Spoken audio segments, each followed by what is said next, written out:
13, 14번은 별로 어렵지 않으니까 여러분이 풀어보시면 되겠고 15번 문제 봅니다. 부동산에 대한 수요와 공급의 가격 탈성에 관한 설명으로 틀린 거 그랬는데요. 수요의 가격 탈성이 완전 탄력적일 때 수요가 증가할 경우 균형 가격은 변하지 않는다. 왜 틀렸어요? 틀렸죠. 지문 자체가 틀려야죠. 지문 자체가. 지금 수요의 탄력성이 완전 탄력일 때 그랬죠. 그럼 수요가 완전 탄력이라면 수요 곡선이 어떤 모양이란 거야? 수평선의 모양을 보이고 있다는 겁니다. 수평선이 지금 완전 탄력이니까 수요 곡선은 지금 고정돼 있다는 뜻이죠. 이 상태에서 수요가 증가할 수가 없지. 수요 곡선이 지금 수평선이 있는데 어떻게 수요 곡선이 이 상태에 그대로 있는데 어떻게 수요가 증가합니까? 그지? 그러니까 수요 곡선은 지금 수평선이니까 만약에 뒤에 수요가 완전 탄력적이라면 뒤에 공급이 증가하거나 공급은 감소할 수 있겠죠. 수요 곡선은 수평선에서 지금 고정돼 있잖아요. 그러니까 공급이 증가하나 공급이 감소한다 그렇게 바꾸거나 아니면은 뒤에 이제 수요가 증가했다 그랬으니까 앞을 공급의 탄력성이 완전 탄력적이다 이렇게 바꾸면 그지? 공급 곡선은 그럼 수평선이라는 뜻이잖아, 그죠? 근데 수요가 증가했으니까 수요 곡선은 오른쪽으로 이동하겠죠, 그죠? 그럼 수요가 증가하면 균형 가격은 어떨까? 완전 탈 때는 변화가 없는 거지. 가격은 그죠? 가격은 불변이고 공급량만 요만큼 아니 수요량만 요만큼 증가하겠죠. 양은 그지? 양은 증가하는데요. 지금 수요가 하면서 수요가 두 번 반복돼 나왔으니까 지문 자체가 엉터리라. 앞이 만약에 뒤가 수요가 증가할 때가 옳은 지문이 되려면 앞을 공급으로 고쳐야 되고 앞이 옳은 지문이 되려면 뒤를 공급으로 고쳐야 됩니다. 곡선 자체가 지금 완전 탄력기라면 수평선으로 고정되어 있는 거잖아요. 그런데 증가하거나 감소할 수가 없지. 수요 곡선이 고정되어 있다면 공급 곡선이 이동을 하게 되고 공급 곡선이 만약에 완전 탄력기로 고정되어 있다면 수평선이라면 수요가 그 증가하거나 감소해서 수요 곡선이 이동을 하게 되겠지만 그지? 둘 다 수요가 그랬으니까 지문 자체가 엉터리인 겁니다. 그래서 1번이 틀리는 거야. 앞을 공급의 탄력성이 완전 탄력적일 때 이렇게 고치든지 아니면은 그 크기를 그냥 두고 수요의 탄력성이 완전 탄력일 때 공급이 증가한다. 그러면 이제 또 맞을 수가 있죠. 봐라. 수요가 완전 탄력이면 수요 곡선은 수평선으로 고정돼 있죠. 그럼 공급이 증가하면 공급 곡선이 이제 오른쪽으로 이동한다는 거죠. 그지? 공급 곡선은 이동할 수 있지만 수요 곡선이 이동할 수는 없잖아요. 수요 곡선은 지금 수평선 상태에 있으니까. 그래서 둘 중에 한 개를 공급으로 바꿔야 이게 옳은 지문으로 바뀔 수 있는 거예요. 의미를 알겠죠? 왜 틀렸는지. 그다음에 두 번째, 오피스텔에 대한 대체재가 감소함에 따라 오피스텔 수요의 가격 탄력성은 작아진다. 아까 대체재는 많을수록 수요는 탄력적이죠. 근데 대체재가 감소하면 당연히 수요는 비탄력적으로 변하니까 2번은 옳은 지문. 3번에 공급의 탄력성이 수요의 탄력성보다 작은 경우 공급자가 수요보다 세금 부담이 더 크다. 당연하죠. 우리가 세금을 부과할 때는 탄력적인 쪽이 유리해서 세금을 적게 내죠. 근데 공급의 탄력성이 더 적으면 공급자가 불리하다는 뜻이니까 당연히 공급자가 세금 부담이 더 커질 수밖에 없고 네 번째 임대주택의 수요의 탄력성이 1이다. 수요가 단위 탄력적이라는 거죠. 단위 탄력 때는 임대료가 상승하든 하락하든 수입은 어떻다? 불변. 요거다. 수요가 단위 탄력 때는 가격이 상승하든 하락하든 무조건 수입은 불변이 되는 겁니다. 그지? 총수입은 언제나 불변이죠. 그리고 5번에 일반적으로 임대주택을 건축하여 공급하는 기간이 짧을수록 건축하여 공급하는 기간, 생산 기간을 뜻하죠. 생산 기간은 짧을수록 공급이 탄력기라고 했지. 그래서 신규 주택이 중고보다는 비탄력이고 중고주택이 오히려 생산기간이 짧아서 공급에서는 중고주택이 탄력이 됩니다. 16번에 수요와 공급의 탄력성에 관한 탄력성에 영향을 미치는 요인에 관한 설명으로 옳은 것 그랬는데 1번에 특정 재화 생산에 소요되는 기간이 장길수록 생산에 소요되는 기간, 생산 기간은 짧아야만 공급이 탄력이라. 근데 생산 기간이 장기면 공급은 비탄력적이 되겠죠. 생산 기간은 단길수록 공급이 탄력적이 된다 그래야 됩니다. 그지? 두 번째, 대체적 사용이 가능한 재화의 수가 많거나 거기서 잘라 슬러시하고 대체 사용 가능한 재화의 수가 많다. 그러면 수요나 공급은 탄력이 됩니다. 근데 뒤에 용도 변경을 제한하는 법규가 많다. 이 말은 이제 규제가 강화된다는 뜻이죠. 그러면 공급은 비탄력이 되니까 공급 국사의 경제도가 급한 모습을 보이겠죠. D는 맞아요. 그럼 이게 전체가 옳은 점이 되려면 대체적 사용 가능한 재화의 수가 적거나 이렇게 바꿔야죠. 그죠? 대체 사용 가능한 수가 적거나. 그러니까 용도 변경이 쉬울수록 수요나 공급이 탄력이 되는데 지금 용도 변경이 어려울수록 이 말하고 같은 겁니다. 그럼 당연히 공급은 비탄력에서 공급 공사의 경사도가 급하겠죠. 대체 사용 가능한 재화의 수가 적거나 또는 용도 변경이 일정한 복규가 많다. 그러면 규제가 강화돼서 공급이 비탈이니까 공급 곡선의 경사도가 급해지겠죠. 그리고 세 번째, 대체제의 수가 많을수록 측정 기간은 장길수록 이렇게 고쳐야죠. 항상 대체제는 많을수록 수요나 공급이 달려. 또 측정 기간 또는 관찰 기간하고 나오면 장길수록 그래야 돼. 관찰 기간이나 측정 기간은 장길수록 수요나 공급이 달리기인데 여기에 차이점. 측정 기간이나 생산 기간은 길어야 달리게 됩니다. 근데 생산에 소요되는 기간은 짧아야 된다 이 말이야. 그지? 그래 공급량의 변화. 그래서 공급이 달리게 되는 거죠. 지금 측정 기간하고 나왔으니까 장길수록 그렇게 고쳐야 됩니다. 그리고 4번은 뭐 세분화될수록 탄력적이고 5번에 가계 소득에서 차지하는 지출 비중이 큰 재화일수록 다른 말로 바꾸면 소득에서 차지하는 지출 비중이 크다. 이게 무슨 말일까? 사치품이다 이 말입니다. 그지? 생활 필수품은 소득에서 차지하는 지출 비중이 적죠. 저가품이니까. 근데 내 소득에서 차지하는 지출 비중이 크다는 말이 고가품이고 사치품이다 이 말이야. 사치품일수록 수요는 탄력이잖아. 비탄력이 아니고. 5번 지문은 다른 말로 바꾸면 사치품일수록 또는 고가품일수록 또는 신규주택일수록 똑같은 말입니다. 그 신규주택이 중고주택보다 비싸니까 소득에서 차지하는 지출 비중이 훨씬 커지잖아요. 그죠? 17번에 수요 공급에 관한 설명으로 틀린 거. 아휴. 수요 곡선이 변하지 않을 때 세금 부과에 의한 경제적 순손실은 공급이 비탄력수록 커진다. 아닙니다. 항상 경제적 순손실이 큰 경우는 수요도 탄력, 공급도 탄력이 돼요. 왜 그러냐면 세금을 부과했을 때 순손실이 크다 그 말은 자원이 비효율적으로 배분된다는 뜻이다. 그래야 손실이 커지는 건데요. 자원이 비효율적으로 배분된다는 말은 수요량도 크게 감소해버리고 공급량도 크게 감소해야 자원 배분이 왜곡돼서 자원이 비효율적으로 배분된다는 뜻인데, 그지? 우리가 가격이 변할 때 수요량도 크게 감소해버리고 공급량도 크게 감소해서 수요량이나 공급량의 변화가 큰 경우가 탄력이죠. 탄력적일수록 손실이 커진다 말이야. 자원이 비효율적으로 배분된다는 뜻이야. 수요량도 크게 감소해서 수요량의 감소가 크니까 손실이 크고 또 공급도 탄력적이면 공급량의 변화가 크다는 거죠.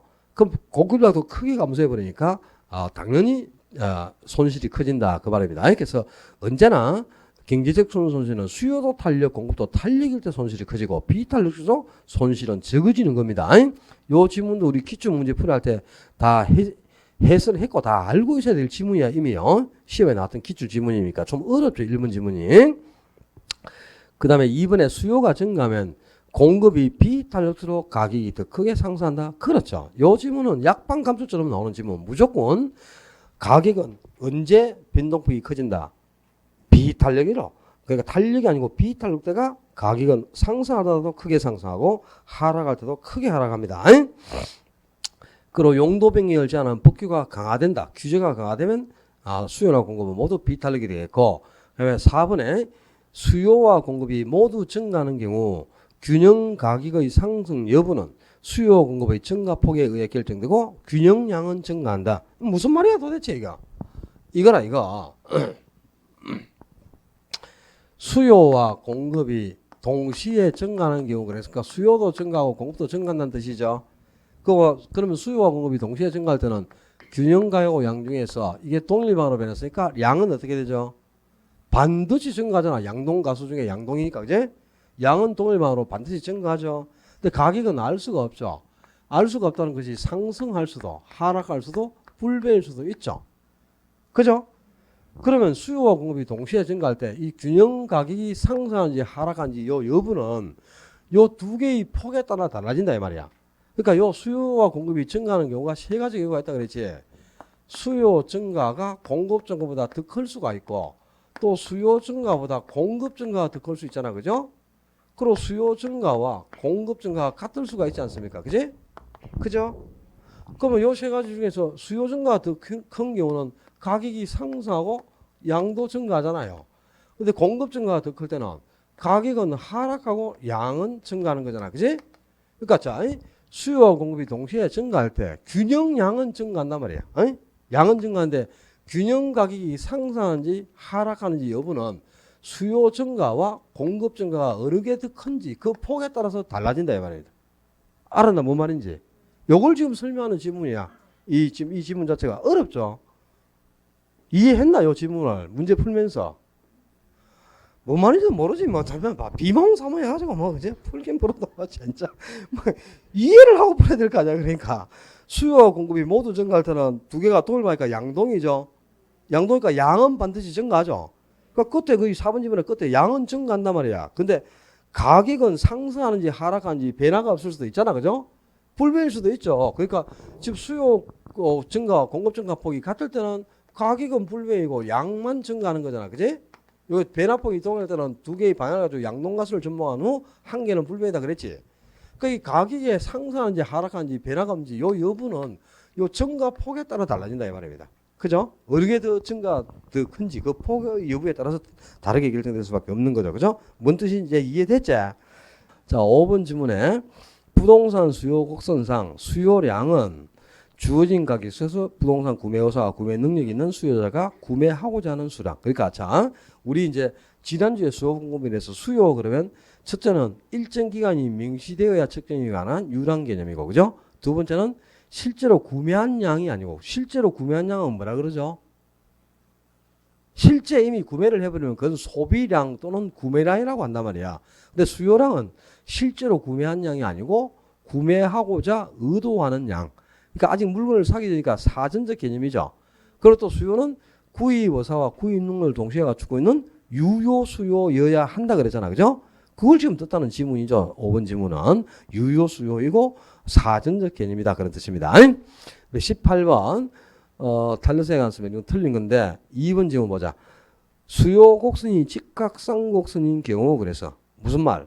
수요가 단위 탄력이라는 뜻이죠.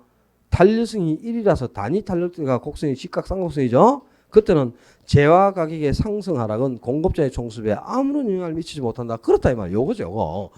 그러니까 수요가 단위 탄력이면 곡선이 어떤 모양? 직각쌍곡선일 때가 단위 탄력성이 1일 때 아닙니까? 그지? 탄력성이 1일 때가 곡선이 직각쌍곡선이지. 정확히 45도. 이때는 임대료가 상승하든 가격이 상승하든 하락하든 수입은 항상 어떻다? 불변이다 이 말입니다. 그지? 그리고 세 번째, 수요가 증가할 때 공급의 탄력성이 비탄력수로 균형 거래량은 더 증가한다? 아니에요. 자, 만약에 수요가 증가하면 가격도 상승하고 양도 증가해야 돼. 그런데 비탄력계면 뭐가 더 크게 증가하느냐? 균형 가격. 균형 가격은 더 크게 상승합니다. 바로 이거야, 이거. 지금 이제 요 지문은 요걸 응용한 문제거든, 요거. 그러니까 수요가 증가하면 가격도 상승하고 양도 증가하는데 가격은 비탄력수록 더 크게 상승하겠죠. 근데 거래량은 탄력줄수록 더 크게 변한다 그랬잖아, 그지? 비탄력이 아니고. 3분은 그죠? 가격은 항상 비탄력대가 변화가 크죠. 근데 량은 언제가? 탄력대가 변화가 크다 이 말이야. 어? 그러니까 비탄력 그러면 변화가 적겠죠. 그러니까 지금 비탄력 그랬으니까 거래량은 더 적게 증가한다. 더 증가 아니고 덜 증가한다 이렇게 고치든지 아니면 탄력일수록 이렇게 고치든지 둘 중에 하나를 고쳐야 되겠죠. 그러면 4번에 생산기간이 단기인 재화의 공급 곡선은 생산기간이 장기인 재화의 공급 곡선보다 더 탄력이다. 그렇죠. 생산에 소요되는 기간은 짧아야 공급이 탄력적이 된다 그랬죠. 그래서 중고주택이 신규주택보다는 공급이 탄력적이다. 그 말입니다. 19번으로 가서 아파트에 대한 수요와 공급의 탄력성에 관한 설명으로 틀린 거. 수요의 가격 탄력성은 가격이 변할 때 수요량이 얼마나 변하는지를 나타내는 정량적 지표. 그렇습니다. 그러니까 탄력성은 항상 수요량이 얼마나 변하는 걸 나타내니까 양의 변화를 측정하는 거야. 그래서 정량적 지표지 정성적 지표가 아니다 이 말입니다. 질적 변화를 측정하는 정성적 지표가 아니고 양의 변화를 측정하는 정량적 지표다. 이것도 기억하고 두 번째 수요가 감소할 때 공급이 멀수록 비탄력이로 또 3번에 공급이 감소할 때 수요가 비탄력이로 항상 가격은 비탄력수록 오를 때도 더 크게 하락할 때도 크게 하락해. 그러니까 2번 3번은 다 옳은 지문이죠. 비탄력수록 가격은 하락폭도 크고 상승할 때도 상승폭이 커지는 거야.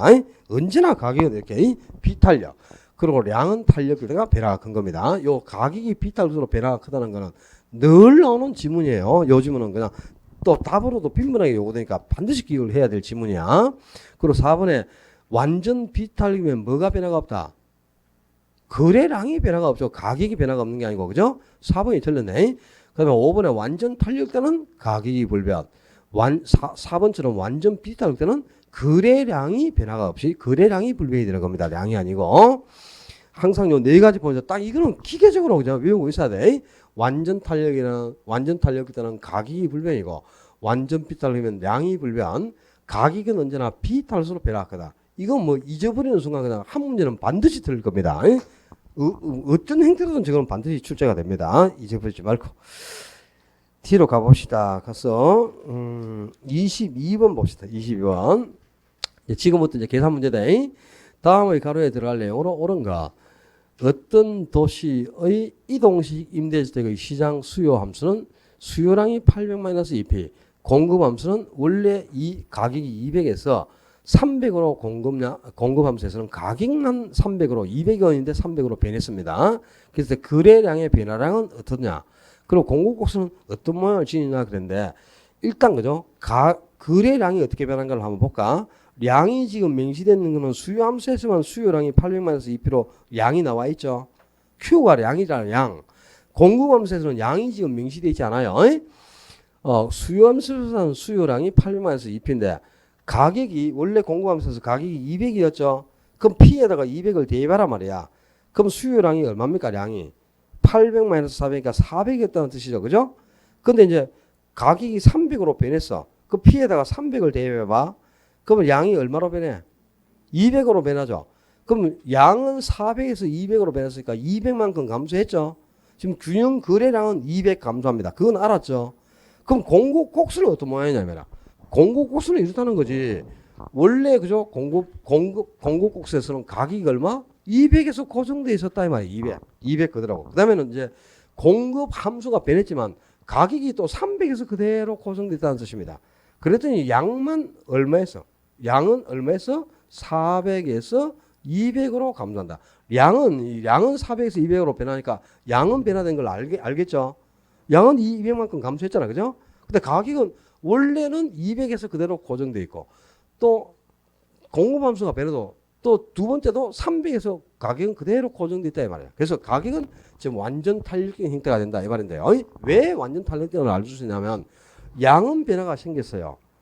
양이 변하지 않았다면 완전 비탄력이 될 겁니다. 그지? 완전 비탄하면 양의 변화가 없는 거죠. 근데 양의 변화가 생기니까 완전 비탄력은 될 수가 없죠. 그래서 곡선은 완전 비탄력인 가격만 지금 변화가 없는 경우다 그런 뜻입니다. 그래서 공급 양은 지금 거래량은 200만큼 감소하는 걸 알아요. P에다가 대입을 하면. 근데 공급 곡선은 200에서 고정, 300에서 고정됐다는 뜻이니까 완전 탄력이다 그런 뜻이고요. 그 다음에 23번에 다음 중 가로 아니고 올바르게 묶인 거 단수가 이거는 중요하다. 다만 중간점을 이용하여 계산한 탄력성. 그러니까 이거는 이제 최초 값을 기준으로 하는 게 아니고 중간 값을 기준으로 탄력성을 계산한 건데 원래 임대로 가격은 18만원에서 12만원으로 상승했고 수요량은 260에서 140으로 감소했다 그랬나? 자, 가격은 8만원에서 12만원으로 상승을 했죠. 그 다음에 수요량은 가격이 상승하면 수요량은 감소하는 거니까 수요량은 260제곱미터에서 140제곱미터로 감소했다 그랬어. 근데 그 탄력성의 크기와 특성을 알아보는 건데 탄력성은 이제 수요의 가격 탄력성은 가격의 변화율에 대한 수요량의 변화율인데 이 가격 변화율은 원래 가격에서 가격 변동분이 얼마가 생긴다를 뜻하는 거죠. 그리고 수요량의 변화율은 원래 수요량에서 수요량이 얼마나 변화가 생기느냐 이걸 뜻하는 겁니다. 근데 이제 최초 값을 기준으로 할 때는 여기에 원래 가격이 얼마고 8만원. 그리고 가격 변동분 얼마가 생겨서 4만원이 변화됐죠. 4만원 넣고. 또 원래 수요량은 260이죠. 260 여기 들어가고. 수요량 변동분 얼마만큼? 120만큼이 감소했죠. 여기에 변동분 120 들어가야 되는데요. 이거는 중간점을 이용하라 그래서 중간점. 중간점을 이용하라 말은 요 가격 두 개의 중간점을 구하고 수요량 두 개의 중간점을 구해서 요 자리에 중간 가격과 중간 수요량을 이 자리에 넣어라 이 말입니다. 변동분은 그대로 들어가야 되고 그럼 가격 8만원과 12만원의 중간값은 얼마? 10만원이죠. 그리고 가격 변동분은 얼마가 생겼노? 4만 원만큼이 가격이 상승했잖아. 변동분이. 그죠? 여기에 중간 가격 10만 원 여기에 넣으라 이 말이야. 원래 가격 8만 원이 들어가는 게 아니고. 오케이? 여기도 이제 중간 수요량을 이제 넣으라는 겁니다. 그럼 수요량은 원래는 260이었는데 260이 아니고 요 두 개의 중간 값을 구하라고. 260과 140의 중간은 얼마? 중간이 계산이 안 되면 두 개 합쳐서 나누기 2하면 그게 중간이다. 8하고 10이 합치면 20이죠. 나누기 2하면 중간이 얼마? 10이제. 260하고 140을 합치면 얼마고? 400이죠. 400의 중간 나누기 2하면 200이 중간이 되겠죠. 이 중간 수량을 여기 넣으라는 거다. 그리고 변화분은 얼마가 생겼어? 120만큼 변화했다. 그지? 그럼 자, 이제 가격은 몇 프로 변했노? 10분에 사니까 40% 변동이 왔죠. 근데 수요량은 200분의 120이니까 100분의 60만큼 변화가 생긴 거죠. 60%. 그래서 60 나누기 40이니까 얼마고? 수요의 탄력성은 1.5가 된다. 그런 뜻이네. 그지? 그리고 탄력성이 1.5다. 1보다 크죠? 이따를 뭐라 하노? 탄력적이라고 한다. 이 말. 탄력성은 1.5고, 탄력성의 크기는 탄력기다. 그렇게 되겠죠. 24번에 최근 부동산 시장에서 소형 아파트 임대료가 10% 상승함에 따라 소형 아파트의 임대 수량은 5% 감소하면 오피스텔의 임차 수요는 7% 증가했다. 가로에 들어갈 내용으로 오는 거 그랬네. 이거는 이제 가격 탄력성하고 교타 탄력성을 응용한 문제죠.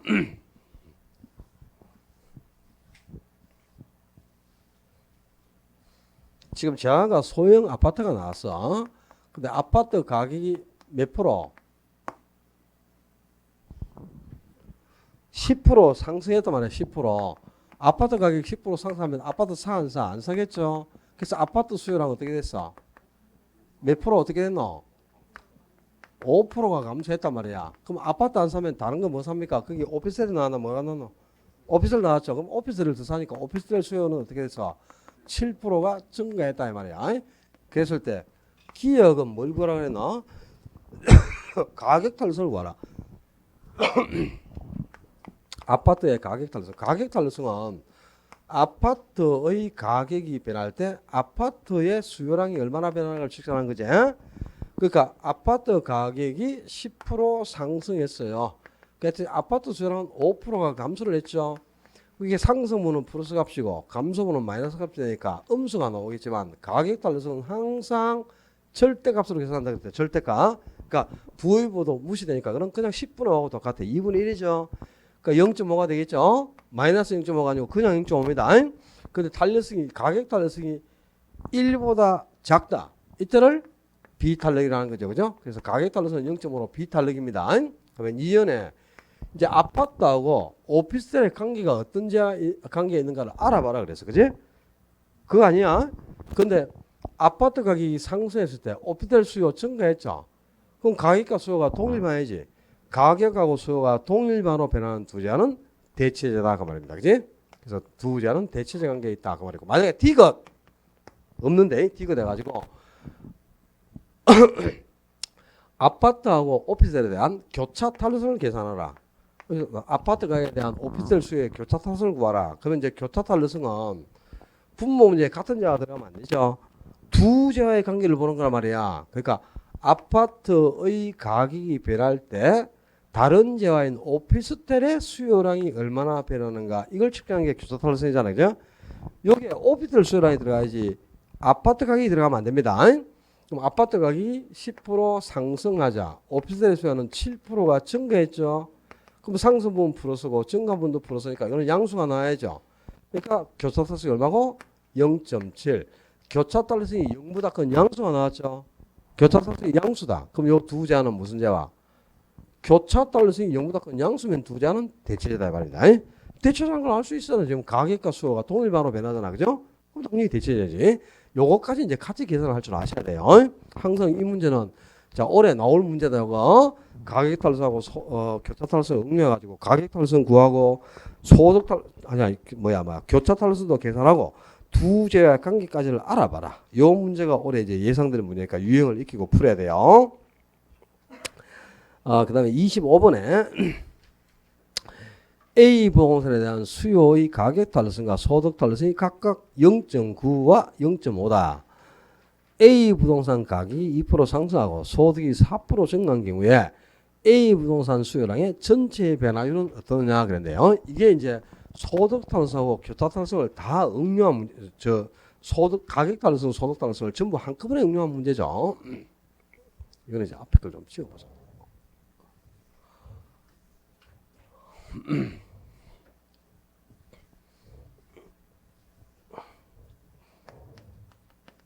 가격 탄력성은 가격이 변화할 때 수요량이 얼마나 변하는가를 측정하는 거다. 그지?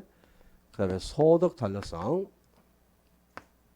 소득 탄력성은 소득이 변화할 때 수요량이 얼마나 변하는가를 측정하는 겁니다. 자, 가격 탄력성이 얼마이고? 0.9이고 소득 탄력성은 0.5일 때 가격이 몇 프로 변하고 2% 상승하고 소득 탄력성 분모에는 소득은 4%가 증가하였다 그랬어. 근데 이제 가격 탄력성이든 소득 탄력성이든 항상 수요량은 분자에 위치하고 있죠. 이 분자에 있는 수요량이 전체적으로 얼마만큼 변화가 생기는가를 알아봐라 이 말이에요. 어이? 그럼 소득 가격 탄력성에서는 탄력성이 0.9인데 수요량이 탄력성이 0.9가 되려면 298이니까 1.8% 어떻게 돼야 돼? 감소하겠지. 왜? 가격과 수요량은 항상 반비례한단 말이야. 반비례. 그러니까 가격 탄력성에서는 가격과 수요량이 반비례하니까 이게 항상 반대보가 돼야 돼. 가격이 상승하면 수요량이 감소하고 가격이 하락하면 수요량은 증가해야 되겠죠. 그게 초점이야. 그래서 지금 그 수요량은 1.8% 감소한다는 뜻입니다. 근데 소득 탄력성은 지금 0보다 큰 양수가 나왔죠. 아까 소득 탄력성이 양수다. 0보다 큰 양수면 정상되는 뜻이죠. 소득 탄력성이 양수면 정상되는. 정상되는 소득이 증가할 때 수요량이 증가하는 제가 아닙니까? 그지?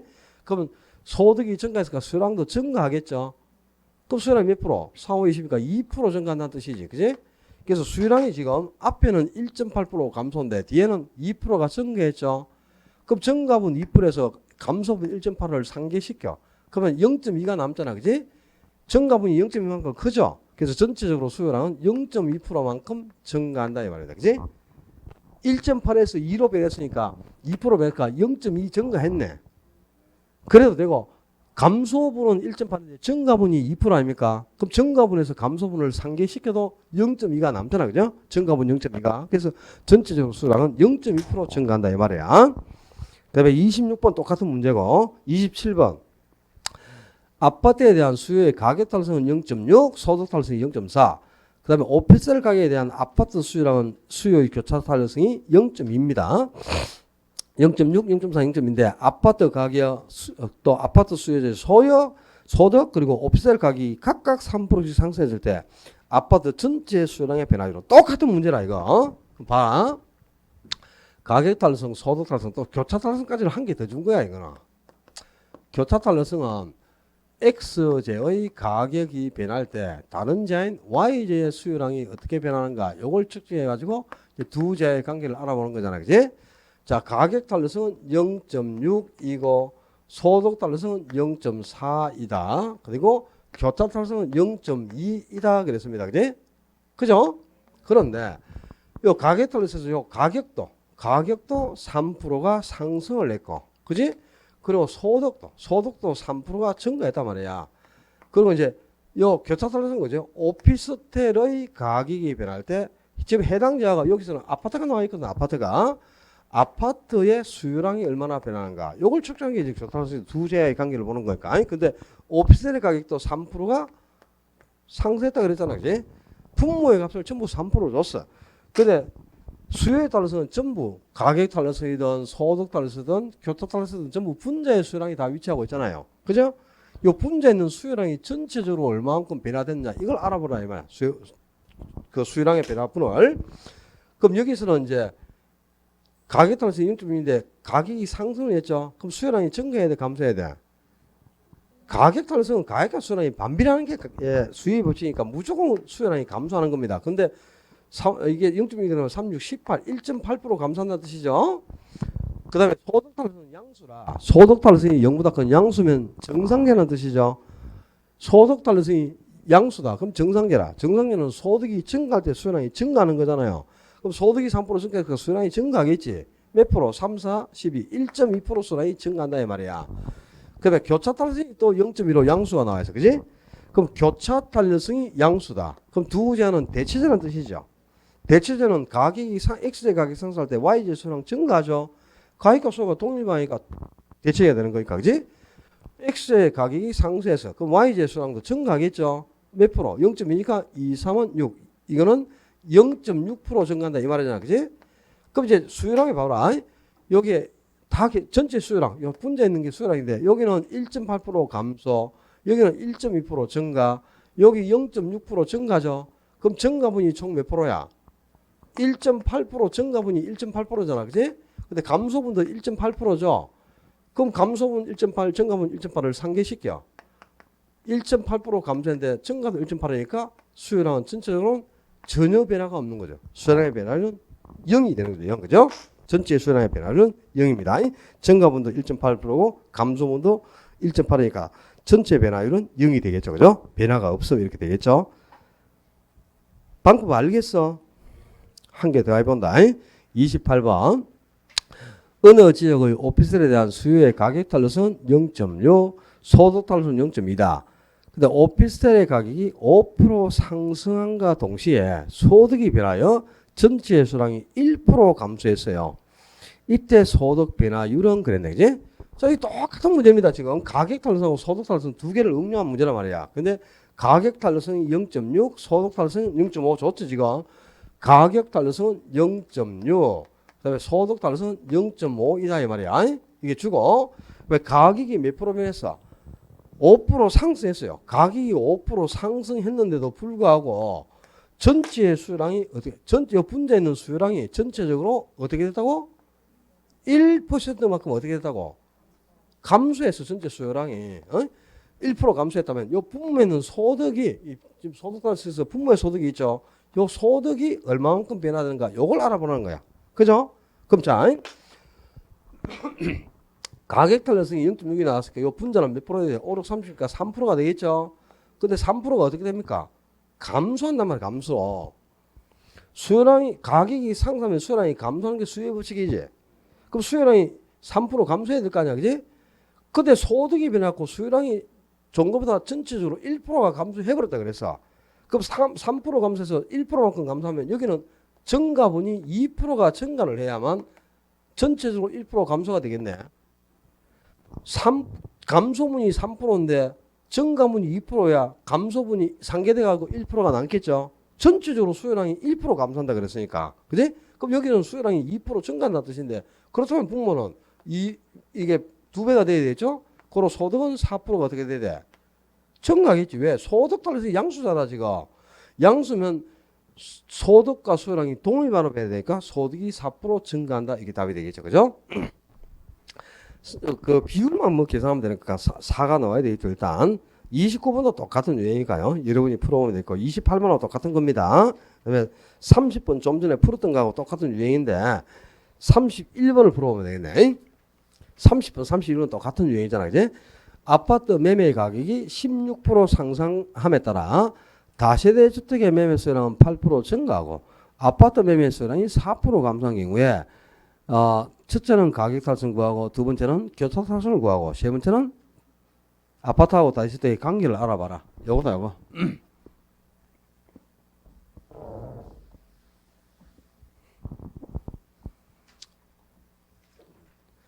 지금 아파트가 나왔죠.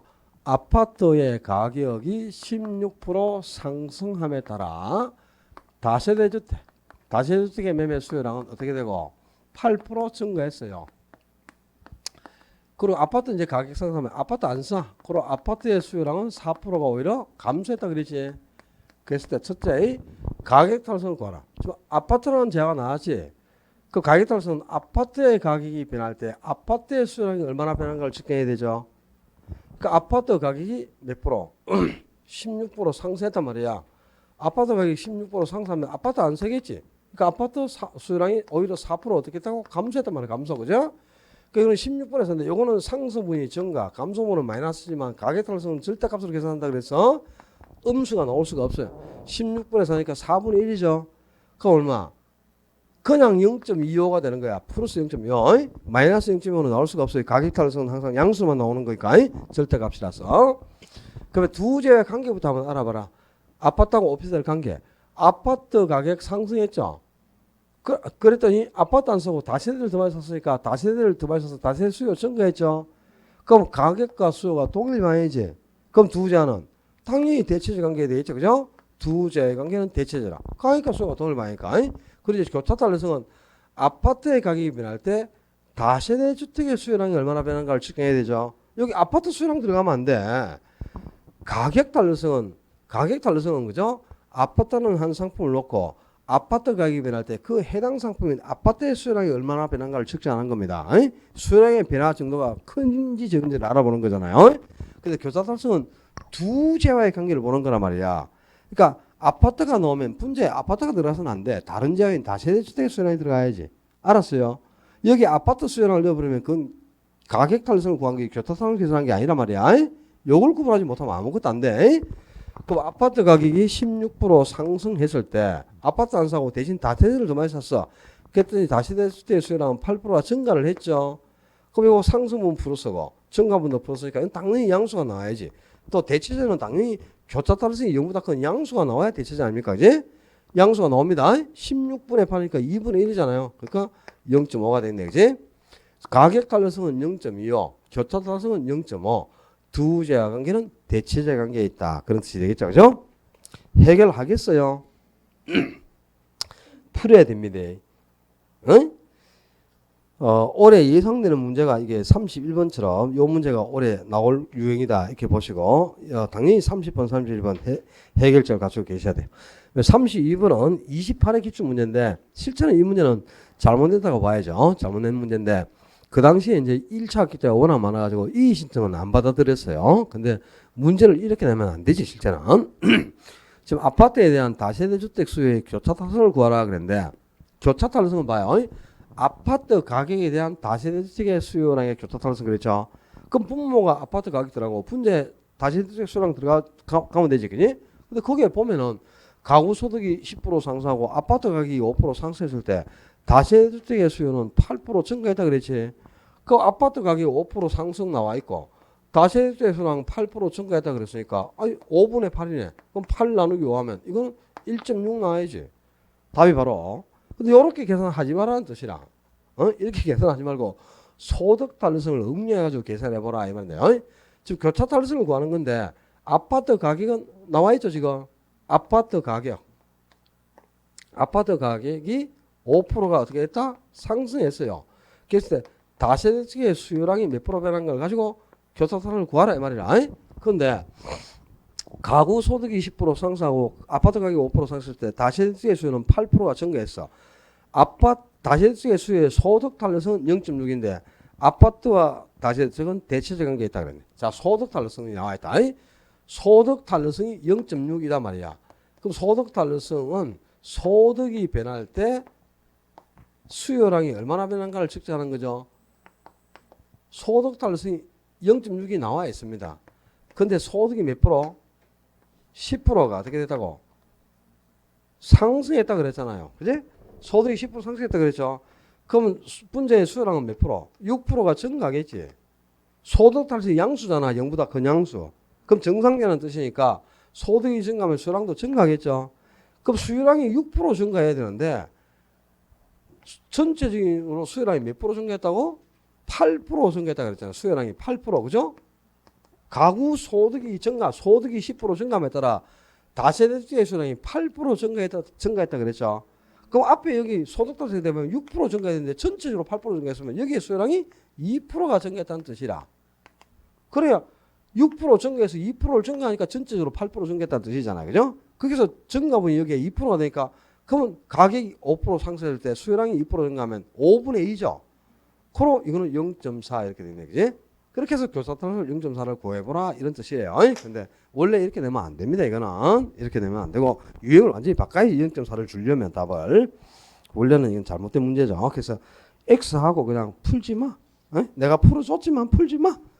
안 보기 좋아요. 몰라도 돼.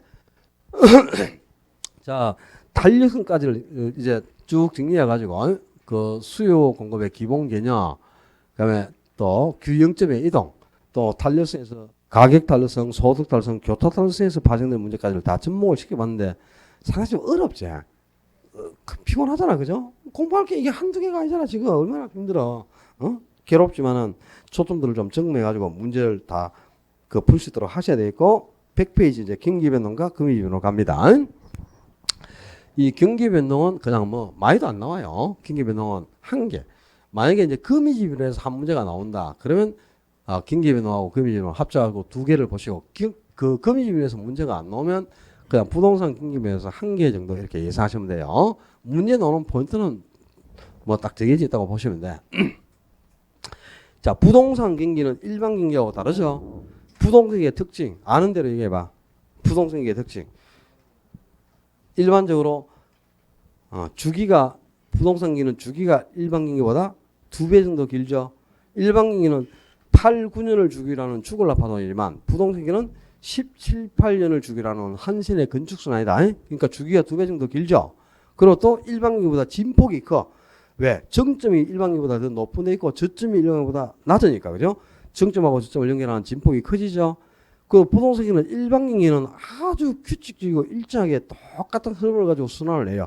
규칙적이고 반복적으로 명확하고 일정하게 진행이 되지만 부동산 경기는 매우 불규칙적이고 반복적이지도 못하고 명확하거나 일정치가 않게 지멋대로 진행되는 경향이 강하잖아요. 그죠? 그리고 부동산 경기는 부동산과 개별성의 특성이 있기 때문에 항상 국지적이고 지역적이고 개별적으로 경기가 나타나는 겁니다. 그렇게 해서 전국적으로 점차 확산되는 경향이 강하고, 또 부동산은 경기가 회복되면 어떻게 회복된다? 아주 느리게 서서히 회복되고 후퇴는 매우 빠르게 진행이 되는 거야. 그래서 우경사 비대칭 구조를 가진다. 그래서 회복이 느리고 후퇴가 빠르니까. 그죠? 예? 그 일반적으로 부동산 경기는 타성 기간이 존재해서 타성 기간 일반 경기에 비해서 부동산 경기가 뒤처지는 시간 차이가 있어요. 부동산 경기는 건축 경기이기 때문에 건물은 신축 들어가서 착공할 때까지는 보통 1, 2년 정도 시간이 소요됩니다. 그래서 건물이 완공돼 가지고 공급되는 시점부터 부동산은 호황으로 접어들 수 있기 때문에 일반 경기가 호황이면 부동산도 호황으로 가지만 똑같은 시점에서 호황이 되는 건 아니에요. 일반 경기보다 1, 2년 정도 뒤처지는 시간차가 존재한다 그랬죠. 그 타성 기간 때문에 전체적으로 부동산 경기는 일반 경기보다 1년 늦게 반응한단 말이야. 그래서 후행하고 후순환적인 양상을 보인다 그랬어요. 그런데 이 전체 부동산 경기는 일반 경기보다 대부분 후순환하지만 부분별로 접근해 보는 거야. 상업용, 주거용, 공업용, 농업용, 특수용 이렇게 부분 경기를 보면은 일반 경기보다 앞서가는 것도 있고, 선행하는 것도 있고요. 또 일반 경기하고 똑같이 가면서 병행하는 것도 있고, 또 일반 경기하고 정반대로 역행하는 관계가 될 수도 있고, 완전히 딴판으로 움직이는 독립적인 관계가 될 수도 있다 그랬네. 그죠? 부동산 경기의 특징이 이제 가장 중요합니다. 첫째. 두 번째는 그 경기는 4개의 순환금이 계속되는 거죠. 회복, 상향, 후퇴, 하향이라는 4개의 국면이 계속된다. 그죠? 부동산 경기도 일반 경기하고 똑같이 순환금이 4개잖아요. 그죠? 그 4개의 순환금이 반복되는 걸 뭐라 그래? 순환별 경기를 한단 말이야. 근데 경기 순환 국면이 지속되는 게 아니고 경기가 상승 하강을 반복해서 순환적으로 진행되는 게 아니고 불규칙적으로 진행되는 경기가 있잖아요. 비순환적 경기가. 그죠? 그게 계절적 변동, 무작위적 변동, 추세 변동 세 가지가 있어. 구분할 줄 알아요. 1년 단위로 주기적으로 변화되는 게 계절적 변동이죠. 그 특정 지역이 개발되거나 재개발할 때 50년이나 그 이상에 걸쳐서 한 번씩 나타나는 경기를 추세 변동 또는 장기적 변동이라고 그랬어. 그리고 외부 충격으로 인해서 전쟁, 홍수, 지진, 테러, 쿠데타, 정부의 정책과 같은 외부 충격으로 경기가 변화되는 것을 무작위적 변동 또는 불규칙 변동이라 한다. 들어봤나? 이제 요런 데서 경기, 그리고 순환국면별 특징에서는 시험에 나올 것도 없어. 부동산 경기도 일반 경기처럼요.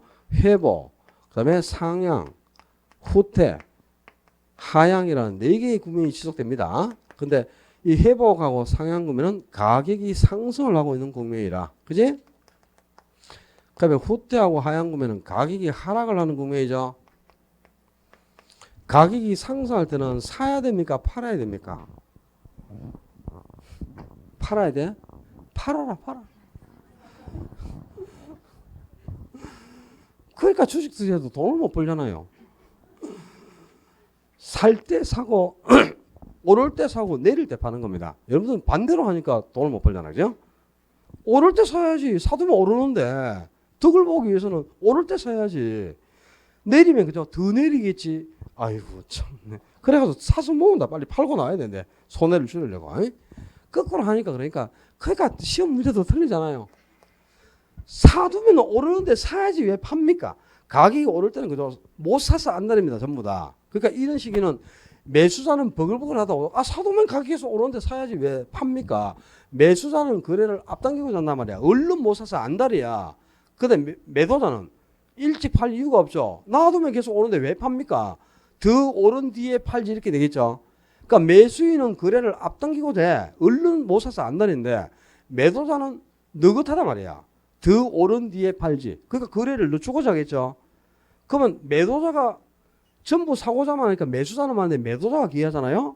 매도자가 칼자루를 지는 식입니다. 매도자가 시장을 주도하고 매도자가 기하니까 매도자를 중시하는 쪽으로 부동산 활동을 하는 거야. 그다음에 반대로 이제 가격이 하락하는 단계가 온다.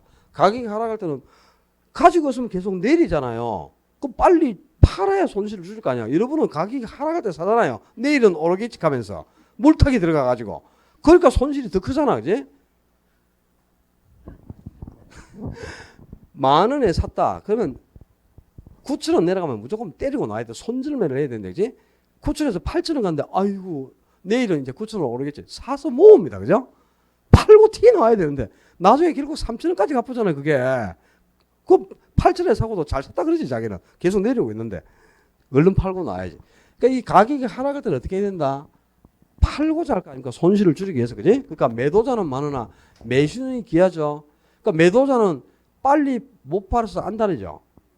얼른 팔고죠. 그러니까 매도자는 거래를 앞당기고자 하고 매수인은 느긋한 거야. 더 내린 뒤에 사지 이렇게 되는 거죠. 그러니까 매수인은 거래를 늦추려는 경향이 강하다 이 말이야. 그리고 매수자가 경향이니까 이 시기는 누가 시장을 주도한다. 매수자가 시장을 주도하면서 매도자 애간장을 녹이는 거죠. 그죠? 매수자는 못 팔아서 지금 한 장을 나는데 매수자는 지금 살 이유가 없잖아요. 요즘 같은 시기에 여러분 그죠? 경기가 안 좋을 때는 이 매수자가 시장을 주도하죠. 그리고 중기업자도 매수자를 중시하는 쪽으로 부동산 활동을 해야 돼. 그지? 지금 가격이 오를 때는 누구? 매도자가 물량을 안 내놓는단 말이야. 공급 물량이 줄잖아요. 안 팔려고 하니까. 그러니까 이때는 매도자를 중시해 줘야지. 근데 이때는 팔 물량밖에 없잖아, 지금. 살 사람이 없잖아, 그죠? 그거 매수하겠다 하고 오면 카페트 깔아줘야지. 싸가짜 시키주고. 그 다음에 가격이 이 상승하는 단계, 회복하고 상향 국면에서는 과거 직전 시에서 거래된 가격이 어떤 놈이 하한선으로 작용을 합니다. 가격이 상승하는 국면에서는 과거 사례가 하한선이 되고 가격이 하락하는 국면에서 직전 시에서 거래된 가격은 상한선으로 작용을 하게 되는 거죠. 국면별 특징에서는 요거 구분한 것밖에 없어요. 나머지 시험에 나오지도 않아요. 그 다음에 순환 국면은 이렇게 4개가 존재하죠. 근데 이 순환 국면에 포함이 되지 않더라도 그 일반 경기에는 없는 부동산만 존재하는 독특한 국면이 한 개 더 있지. 뭐 있노 그거? 안정시장이라는 게 있지. 그러니까 경기의 흐름을 타지 않고 가격이 계속적으로 안정돼 있거나 가볍게 상승을 보이는 그런 종류의 부동산만 가지고 시장을 만든 거잖아. 그죠? 그러니까 이 안정시장은 다른 부동산 가격이 하락하는 불안기가 되면 가격이 하락을 해주니까 굉장히 유리해요. 근데 역으로 이제 호황기가 되면 다른 부동산은 가격이 급등을 하고 있는데도 가격이 딱 안정돼서 크게 상승을 못 해주잖아요. 그죠? 그래서 호황기가 되면 오히려 불리한 모습을 보인다. 그래서 안정시장은 불황에만 강하고 불황에 강한 부동산이고 호황에는 오히려 약한 모습을 보이는 그런 시장이 안정시장이 되겠습니다. 이 경기 변동에서 시험에 나올 수 있는 포인트는 저거밖에 없어요. 그 외에 뭐 시험에 나올 것도 없고 정리는 이것으로 하고 문제까지 다 풀고 쉬면 너무 오래 걸려서 안 되겠다. 문제는 조금 이따 풀고 칠판은 그냥 치우지 말고 그냥 두시고 조금만 쉬었다가 오래 쉬지 말고